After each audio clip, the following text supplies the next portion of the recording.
Welcome into New Orleans Saints Now by Chat Sports. I am Tom Downey. Today's video is a look at some updated free agency targets for the New Orleans Saints as we get to the second week of free agency. Now, the salary cap numbers you see out there on all the sites are, they are what they are. They're a little bit outdated. All the numbers aren't in yet, so it's an ebb and flow around 26, 25 million, whatever we want to call it. But remember, the cap is a myth. It doesn't exist if you don't want it to. The Saints have shown that time and time again. Don't let people tell you, they're going to be in cap hell. They told you the Saints were in cap hell this year, and they've got $26.3 million in cap space. Now, they had tried to save some of that for Deshaun Watson. Didn't go down that way. They re-signed Jameis Winston. Could probably take quarterback off that immediate needs list since they'll probably roll with him from a free agency perspective. But receiver, tight end, offensive tackle, defense tackles are all areas of potential focus, free agency and draft-wise, for the New Orleans Saints. So we're going to run through 5 names the Saints could go out and sign, one of which was on their roster last year. First up, how about some veteran tight end help in Eric Ebron?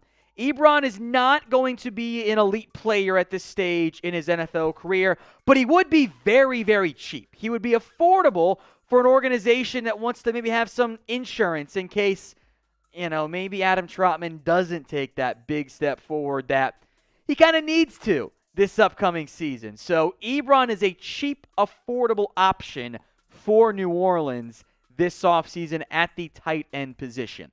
More names are coming up. Before that, though, I want you guys to sound off for me. Name a free agent who you want the Saints to go out and sign. So if the ad break comes here on YouTube, take advantage of it. Head down there and drop a name that you want the Saints to go get. Remember, salary cap doesn't matter for New Orleans. Any name you want, drop them in the comments section.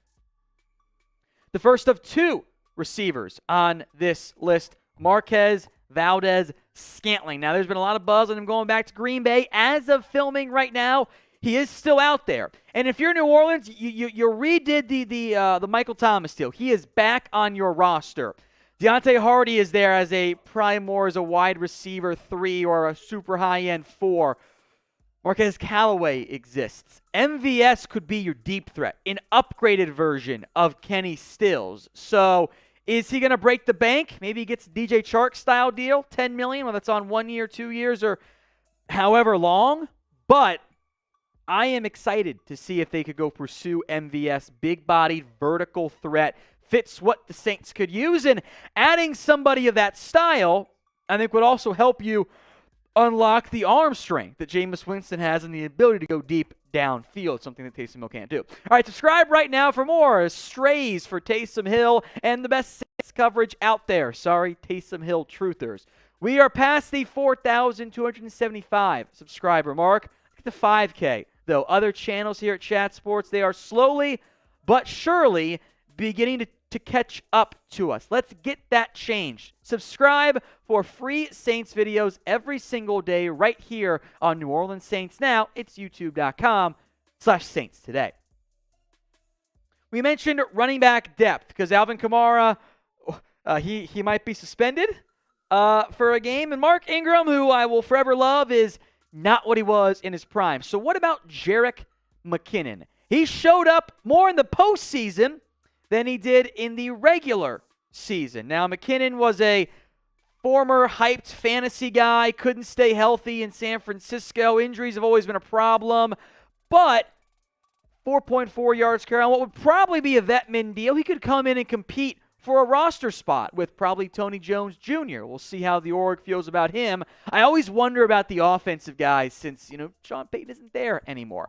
I do think running back depth wouldn't hurt to have, and I think the contract cost for McKinnon would be ultra affordable. It would allow them, the Saints, to still draft someone if they fall in love with a guy at some point on day 3. So with Kamara's suspension a potential factor short term and Ingram aging, I do think depth is a good idea to pursue if you're the Saints at the running back spot. So what do you guys think? Should the Saints add another running back? Y for yes or N for no? Let me know in the comments section right now. Got another deal alert for you guys. This New Orleans Saints 2-pack polo t-shirt combo, not t-shirt, polo, is on sale 20% off at chatsports.com/Saints Polo. I'll put that link in the comments section and in the description if you want to, rock the polo like your boy does, but it's Saints themed. We got you guys covered. Check the comments section and the description. It's chatsports.com/Saints Polo. As promised, the internal option. Terron Armstead, who has been heavily linked to the Miami Dolphins. Again, as we sit here filming this, he remains unsigned. I don't know how much longer he will be a free agent in the NFL, in NFL free agency. But from a need perspective, unless we really believe in James Hurst, left tackle is this team's biggest need, or if we really believe in Landon Young, maybe as well, the 6th-round pick, which, you probably shouldn't be believing in 6th-round picks who barely played. Armstead is, I would argue, the best player left on the open market. What could potentially drive down his value is the age and the injury history. Armstead has never played a full 16-game season in his NFL career. Played less than half the games this year for the first time in 4 years because, well, as Duke Manyweather, I think was his O-line coach in the offseason, said, the running back chip when he didn't need to. Okay, that's true, but he still got hurt. So, we can't, that's context, but it's a pattern of missed time for Armstead. 8 missed games, or 8 games played, 14, 13, whatever. 10 in 2017, 7 in 2016, 13, 14. When Armstead is out there, he is a premier left tackle and a pivotal part of any team's offensive line, but of course specifically New Orleans. So yes, I do have interest in bringing him back.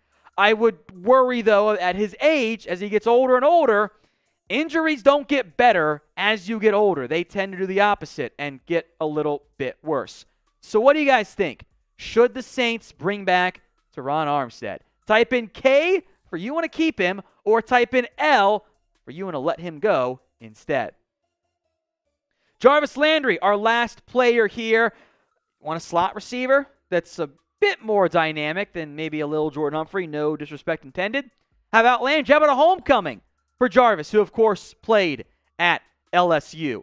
If you want to add outside threat and MVS and a slot guy in Landry and still keep Callaway and Thomas, that's a much better big four at receiver than Marquez Callaway and Traquan Smith and, I guess, Deontay Hardy and little Jordan Humphrey receiver four last night. It wasn't good. It wasn't good. We can acknowledge that. So if you want to throw some veteran draft picks at the spots, and given the lack of defensive line talent in free agency, maybe spend a pick on that spot or just look offensive line instead. Maybe double dipping at receiver does make sense. If you made it all the way through today's video, thank you guys so much. We appreciate that. Like it just so I know who's actually paying attention and making it all the way through.